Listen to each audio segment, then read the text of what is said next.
Okay? Can we just take a breath? Can we just breathe for a second? Because I am literally shaking after reading these spoilers for Thursday's episode of General Hospital. I mean, I know we always say it's happening or it's about to go down, but Thursday, February 12. This feels like the writers just decided to throw every single explosive plot point into a blender and hit puree without putting the lid on. It is messy, it is chaotic, and I am absolutely 100% here for it. Well, mostly.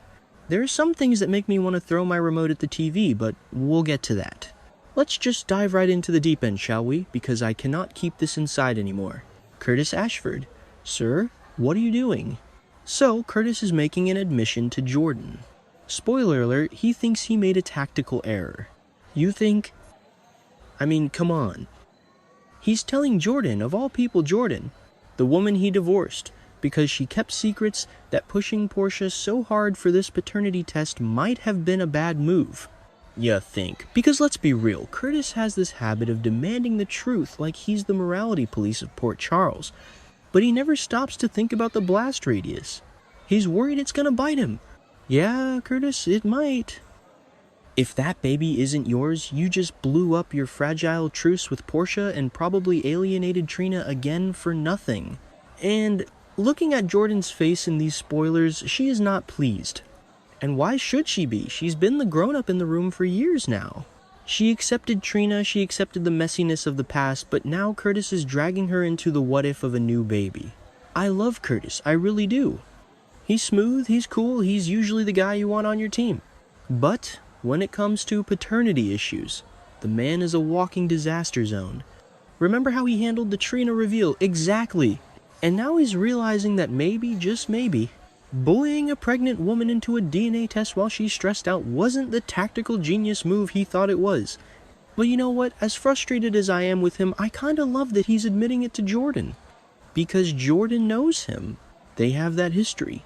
They've weathered storms, as the spoilers say. But honestly, I don't know if Jordan needs to be weathering this particular storm.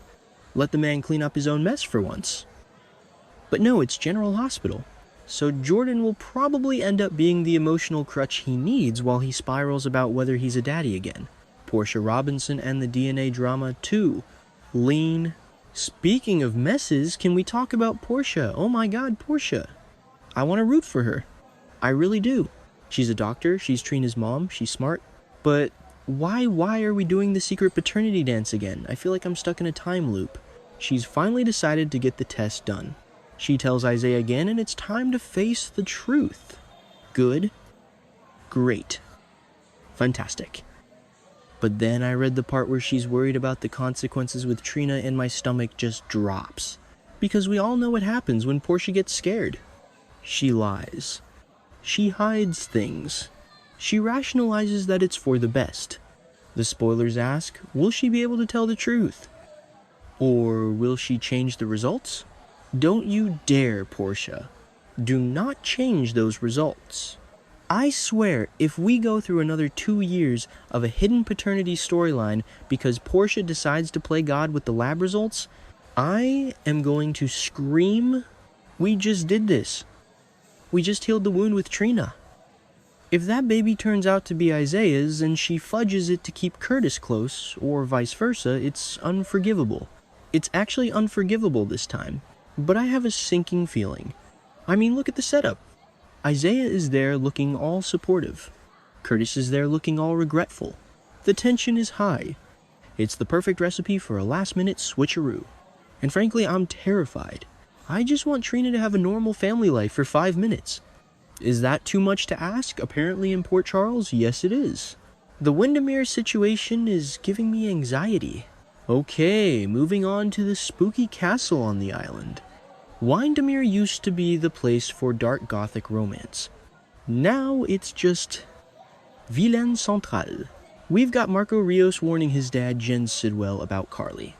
And let's just pause on the name Jen Sidwell for a second. It sounds like a Bond villain and he's acting like one. He's sitting up there in Nicholas Cassadine's old house, which rude, by the way, justice for the Cassadines, plotting world domination or whatever, and Marco is the paranoid son. Marco says Carly is a problem. Yeah, Marco. Have you met her? Carly Spencer is always a problem if you're on her bad side. She's like a heat-seeking missile for drama. If she's coming to Wyndemere to apologize to Lucas, you better believe she's got an agenda. And that's the thing, Jens wants peace between Carly and Lucas. He's trying to be the benevolent boyfriend's dad or whatever. But Marco isn't buying it. He knows Carly's ties to Sonny run deep. He knows that apology is probably a Trojan horse. And the spoilers say he's right. I love this because it puts Carly back in that mama bear, mob wife mode, even if she's not technically with Sonny right now. She's protective. She's snooping. She's dangerous. Lucas, bless his heart, is just confused.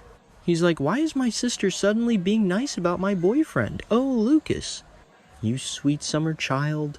You've lived in this town how long? If Carly's being nice, check your pockets and check the exits. I'm actually really worried for Lucas here. He's gonna get a shock before the day is over. Is he gonna find out Marco is shadier than he thought? Is he gonna catch Carly snooping? Or is he gonna realize that he's just a pawn in a much bigger game between the Corinthos clan and the Sidwell Empire? I just want Lucas to be happy. Can we let Lucas be happy? Spoiler, no. Jason Morgan, the man, the myth, the irritated. Okay, can we talk about Jason? Because Jason Morgan has questions and seems irritated is basically his entire personality. But this time it feels different. He's at the Q Mansion, which honestly seeing Jason at the Quartermains always gives me the warm fuzzies. Monica's house is his birthright. And he's asking, I thought we were working together. Who is he talking to? The spoilers say he's torn between helping Britt, Westbourne, Michael, and Anna. Wait. Stop. Rewind. Britt Westbourne? I am still not over this. I know she's back.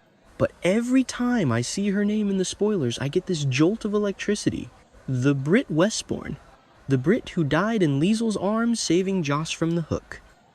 The fact that she is alive and part of this storyline is the greatest retcon the show has done in years. And I don't even care if it makes zero medical sense. I don't care if her Huntington's was faked. I don't care if she was a clone. Okay, maybe I'd care if she was a clone. I just care that Kelly T-Bot is on my screen and she's in a storyline with Jason. But Jason is irritated. Good. Irritated. Jason is productive Jason. He's issuing a warning. Is he warning Britt not to do something stupid? Is he warning Michael to back off? Or is he warning Anna? And let's talk about Anna Devane for a second. The spoilers mention who she believed to be Caesar Faison. Excuse me. Are we really doing this? Are we really teasing Faison again? Because if Caesar Faison is alive, I might actually lose my mind. And not in a good way. The man has been dead more times than I've had hot dinners. But if it means Anna gets a juicy storyline where she's vindicated after everyone thought she was crazy, then fine. Bring him back. Let Anna kick his butt one more time. But Jason being in the middle of all this, it's perfect. He's the hub. He's got the mob ties with Michael, the emotional ties with Britt, Jabbert fans rise up. And the spy ties with Anna. He is the glue holding this chaotic Thursday together. And if he's irritated, it means things are about to explode. I love watching Stone Cold lose his cool. Sonny and Lucy Coe, the duo I didn't know I needed. Finally, we have to discuss the fever dream that is Sonny Corinthos giving strategic advice to Lucy Coe. Just picture it. You're Sonny. You're dealing with mob wars, family betrayals, and the weight of the world. And in walks Lucy, probably wearing something with feathers or sequins, demanding you clean the clock of Jen Sidwell. I can't. I literally can't. Lucy wants Sonny to be her hitman, her enforcer. She wants him to take Sidwell out. And Sonny, instead of just throwing her out, gives her strategic advice. This is hilarious. It's peak GH. It's that weird intersection of the mob world and the quirky deception cosmetics world that only this show can pull off. Sonny telling Lucy, look, I can't kill him for you, but here's how you outmaneuver him is the content I pay my cable bill for. But the spoilers remind us, the last time she was involved in a sting, she tried to romance Victor Cassadine, as we all know that didn't end well. Truth. Lucy thinks she's Mata Hari, but she's usually just Lucy. And that's why we love her. But Sonny refusing to get his hands dirty for her is classic. He's got his own plans for Sidwell. He's not gonna let Lucy Goosey, Lucy loved that nickname, mess up his 4D chess game. Final thoughts. So here we are. Thursday is shaping up to be a monster of an episode. We've got 1. Relationship drama Curtis and Jordan staring into the abyss of his mistakes. R. Medical, ethical nightmares, Portia possibly tampering with DNA results again. San. Villainous plots, the Sidwell, Marco dynamic at Wyndemere which feels like a ticking time bomb for Lucas. S. Resurrection, chaos, Britt Westbourne existing, and the ghost of Faison haunting Anna. Ooh. Comedy, mob crossover, Lucy Coe trying to order a hit like she's ordering a latte. I'm exhausted just typing this. But I'm also hyped, because this is General Hospital at its best, messy, emotional, slightly ridiculous, and completely addictive. I'm really worried about Lucas, guys. Like, genuinely worried. And I'm prepared to throw hands if Portia lies about this baby. But mostly I'm just ready to see Jason Morgan irritated and Sonny Corinthos baffled by Lucy Coe. Is it Thursday yet? No. Ugh. I guess I'll just sit here and re-watch old clips of Britt and Jason until the episode airs. Who's with me? Let me know what you guys think. Is Curtis the worst or just human? Is Portia gonna lie? And is Faison actually alive? Please say no, but also, maybe yes. Until tomorrow, Port Charles, keep it messy.